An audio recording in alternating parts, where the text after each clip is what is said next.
Welcome, out-of-state investors. Let's jump right into this explainer on navigating Jackson County property taxes. Today, we are using data and insights directly from Alpine Property Management Kansas City, or Alpine for short. They are a property management company that's been serving Kansas City investors since 2013. You know, if you own property from afar, a county assessment notice is one of those few pieces of mail that can quietly drain your returns if you aren't sure how to handle it. Well, we're going to change that today.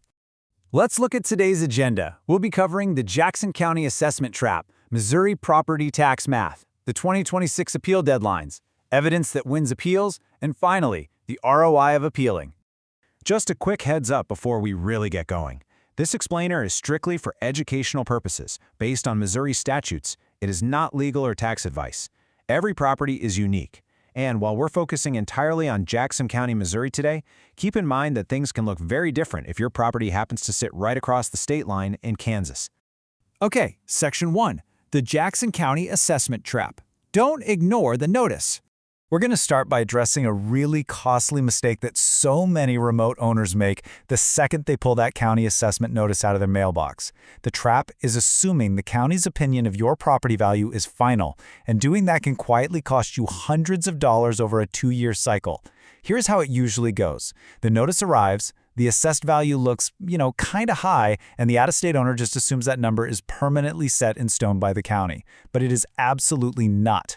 Every Jackson County property owner has a statutory right to protest the value. And the real irony here, rentals are actually way easier to appeal than owner-occupied homes. That's because the county accepts income evidence, not just sales comparisons. If you ignore the notice, those inflated values just compound. They literally work against your operating expenses every single year you hold onto the property.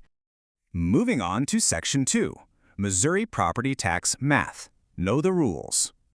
To fight the assessment, you first need to understand the foundational math of Missouri property taxes. You have to know the rules of the game to actually win it. Let's start with this incredibly important number, 19.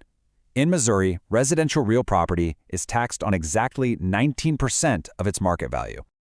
So, what does that 19% actually look like in practice? Let's say you have a $200,000 rental. That carries an assessed value of roughly $38,000. That $38,000 figure, that is the actual taxable portion of your property.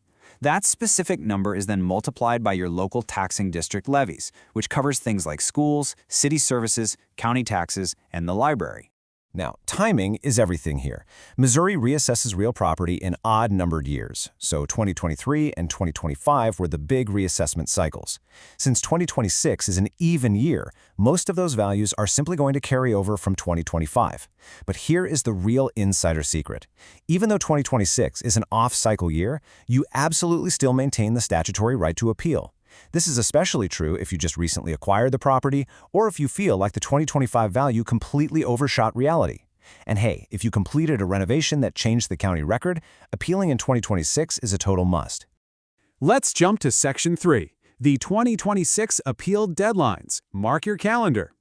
We need to map out these dates right now, because missing that very first deadline permanently closes the door on the second level of appeals. Here's how the timeline works. The county views your property's value as of January 1st. Then, you have to file with the Board of Equalization by July 13th, which happens to be the second Monday in July for 2026. Now, if you don't get the result you want at the board level, you have until September 30th or within 30 days of the board's decision to escalate things to the Missouri State Tax Commission. Keep in mind, these dates are set by statute. The commission literally cannot extend them for you, so do not miss them. The really crucial takeaway here is that this entire sequence is built to be handled from anywhere. A remote owner never has to set foot in a courthouse. First, you just read your notice and confirm if the stated market value actually matches reality. Next, you request an informal review with the assessment office. Honestly, this often settles disputes before a formal hearing is even needed. After that, you file the formal Board of Equalization appeal online through the county's parcel viewer system. And finally, you escalate to the state if the number is still fundamentally wrong.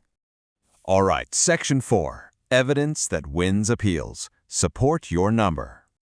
Look, you win an appeal by presenting a better supported number than the assessor has. The board is there to decide on a number, so you have to hand them a stronger one. This actually brilliantly illustrates the investor advantage. You can use real income data to prove your property's true value. That's a lever regular homeowners simply do not have. While an owner-occupant is stuck arguing about the price of the house down the street, an investor can pull out rent rolls, executed leases, and actual income and expense statements. Because your property is an income-producing rental, the board is legally obligated to look at that evidence.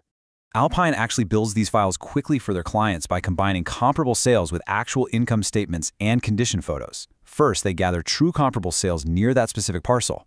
Next, they pair those with rent rolls that reflect the actual submarket production. Then, they throw in expense statements detailing the real operational costs.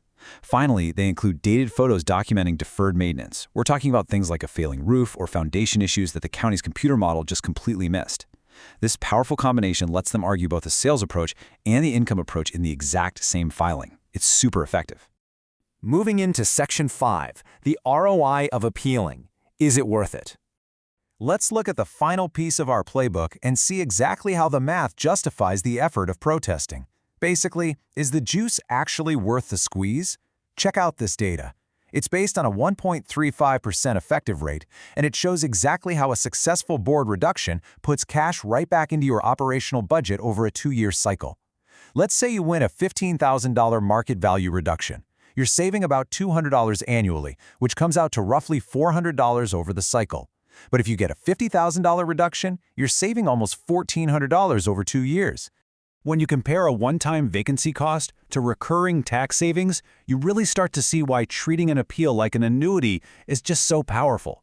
As investors, we obsess over minimizing vacancy, right? And we should. A 2-week vacancy on a $1,300 unit costs you roughly $600 in lost rent just one time.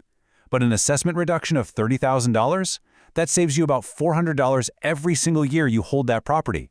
It doesn't just pay you once, it literally keeps paying you back year after year. What's really interesting here is the recent history. It proves that investors who step up and actually file protests are the ones positioned for real financial relief. Back in 2023, Jackson County reassessments pushed values up by an average of near 30%. The backlash was massive. In fact, the Missouri State Tax Commission actually ordered the county to roll back increases above 15% for tons of parcels. Because of this, owners who appealed their assessments in 2023 are receiving automatic tax credits starting in 2026. It just goes to show that the county's methodology can absolutely be contested, and a well-documented value carries real, tangible weight.